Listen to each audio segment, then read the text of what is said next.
ఉంటుంది. నమ్మకం ఎంత బాగా చూడండి.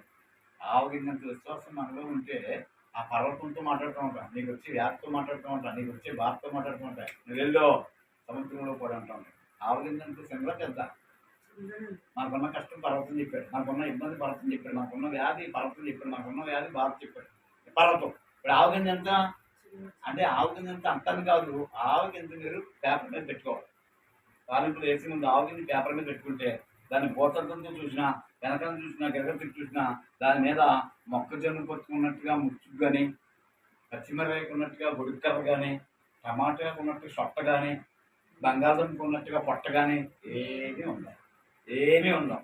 అంటే చాలా గుండ్రంగా ఉంటుంది. కాబట్టి ఆ ఆవగింజంటే ఏంటంటే వ్యక్తులు కానీ పల్లాలు కానీ అవిశ్వాసం కానీ అపనమ్మకం కానీ అరమరకులు ఏమీ లేకుండా ఆ ప్రశాంతంగా ఫుల్ ఫ్లెడ్జ్‌గా నా దేవుడు నాకు మేలు చేస్తాడు అంతే అన్నప్పుడు ఈ ఆశీర్వాదం కాగేసి దేవుడు కనుక ఈ మాట ఎప్పుడైతే మనం నమ్ముతామో ఆ ఆశీర్వాదాలు ఖచ్చితంగా నమ్మకాన్ని బట్టి దొరుకుతాయి. ఆయన చెప్పిన గొప్ప ధర్మం ఏంటంటే, ఆయన ఆజ్ఞ ఏంటంటే, ఆయన మాట ఏంటంటే, ప్రార్థన చేయటం వల్ల నీకు సమస్తం సాధ్యం లేదు, నమ్ముట నీ వలనైతే.